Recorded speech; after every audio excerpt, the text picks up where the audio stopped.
It was the CIC chair Charles Nyachae who threw the spanner into the works by writing a letter to President Mwai Kibaki to inform him that the current ministers, including the Prime Minister and the Vice President, are illegally in office.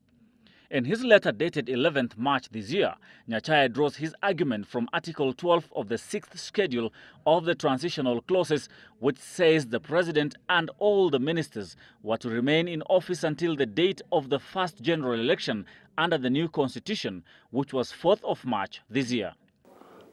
Those offices, in accordance with the former constitution and also in accordance with the National Accord and Reconciliation Act of 2008, would hold those positions until the first general election under the Constitution. However, Chapter 9 of the Constitution, which came into effect on 4th of March, gives only the president the mandate to remain in office until the new president is sworn in under what is known as temporary incumbency. After 4th of March, the president's powers were tremendously reduced as he cannot effect any appointments into public offices. Today, the President Kibaki cannot appoint me a judge or you an ambassador. He no longer. Whereas 2 weeks ago he could do that. While answering the head of civil service, Francis Kimemia, who sought legal advice on Nyachae's letter, Attorney General Githu Muigai gave a contrary position. In his letter, Githu said, and I quote, "According to Article 259, Part 1, the Constitution shall be interpreted in a manner that, 1. Promotes its purposes, values, and principles. 2. Advances rule of law, human rights, fundamental freedoms, and Bill of Rights. 3. Permits development of the law. And finally, contributes to good governance."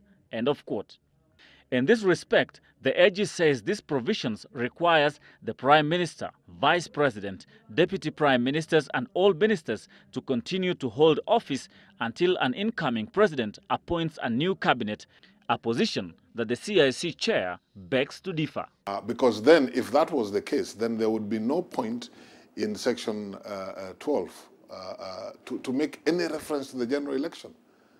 Because why would the Constitution say until the general election, if the general election is not the point at which they cease to hold that office? Githu also argues that the dispute that emerged soon after the announcement of the presidential results could take longer than expected to resolve, and that this could slow the assumption of office of the new president and hence disrupt service delivery to the Mwananchi.